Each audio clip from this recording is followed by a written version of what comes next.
India गठबंधन में बीते कुछ समय से कुछ ठीक ठाक नहीं चल रहा है। स्थिति कुछ ऐसी हो चुकी है कि अब इस गठबंधन के तहत आने वाले तमाम अलग अलग दलों के नेता कांग्रेस पर हमला करते हुए दिख रहे हैं। ये नेता गठबंधन की कमजोर होती स्थितियों के लिए भी एक हद तक कांग्रेस को ही जिम्मेदार बता रहे हैं। उनका मानना है कि कांग्रेस की वजह से गठबंधन पहले की तरह एक बैनर के तले नीचे मजबूती से खड़ी नहीं हो सकती।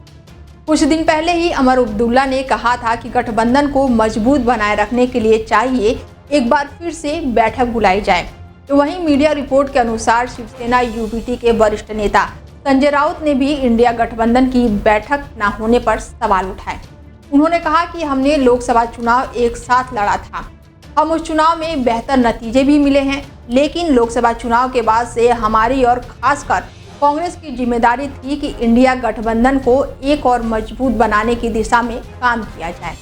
होना तो ये भी चाहिए था कि साथ बैठकर आगे का रास्ता दिखाया जाए, वैसी प्लानिंग की जाए, लेकिन लोकसभा चुनाव के बाद से लेकर अब तक गठबंधन की एक भी बैठक नहीं हो पाई है। इंडिया के लिए ये सही नहीं है। गठबंधन के अंदर अगर दलों में आपसी दूरी है तो इसके लिए कुछ हद तक कांग्रेस ही जिम्मेदार है। ऐसा इसीलिए है क्योंकि कोई समन्वय चर्चा तक नहीं हो रही है।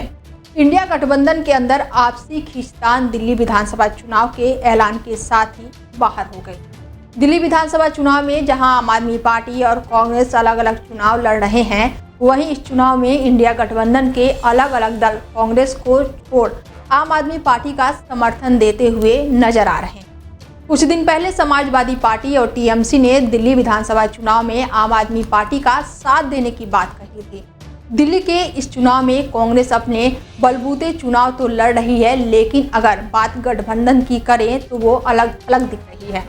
कुछ दिन पहले ही आम आदमी पार्टी के संयोजक और दिल्ली के पूर्व मुख्यमंत्री अरविंद केजरीवाल ने दिल्ली विधानसभा चुनाव को लेकर पार्टी की घोषणाओं के संबंध में एक प्रेस कॉन्फ्रेंस की थी। इस प्रेस कॉन्फ्रेंस के दौरान जब अरविंद केजरीवाल से पूछा गया कि चुनाव में आप कांग्रेस को कैसे देखते हैं, तो उन्होंने कहा कि आप लोग यानी कि मीडिया जो कांग्रेस की सीरियसली लेती है, जनता ने तो काफ़ी पहले ही कांग्रेस को गंभीरता से लेना छोड़ दिया है। जम्मू कश्मीर के मुख्यमंत्री उमर अब्दुल्ला ने कुछ दिन पहले कहा था कि दिल्ली विधानसभा चुनाव के बाद से उन्हें गठबंधन के सभी सदस्यों की बैठक बुलानी चाहिए। यदि यह गठबंधन केवल सांसदीय चुनाव के लिए था तो इसे खत्म कर देना चाहिए और गठबंधन के खत्म करने के बाद हमें अलग अलग काम करें, और अगर ये विधानसभा चुनाव के लिए भी है तो हम एक साथ बैठना होगा और आगे की योजनाओं पर काम करना होगा।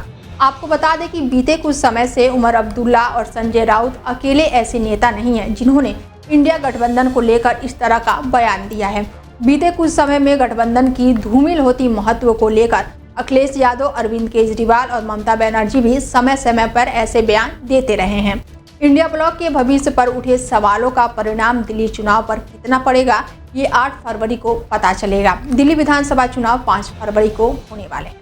फिलहाल इस खास पेशकश के लिए मेरे साथ इतना ही। देश दुनिया की तमाम बड़ी खबरों के लिए देखते रहिए DL24 भारत। नमस्कार।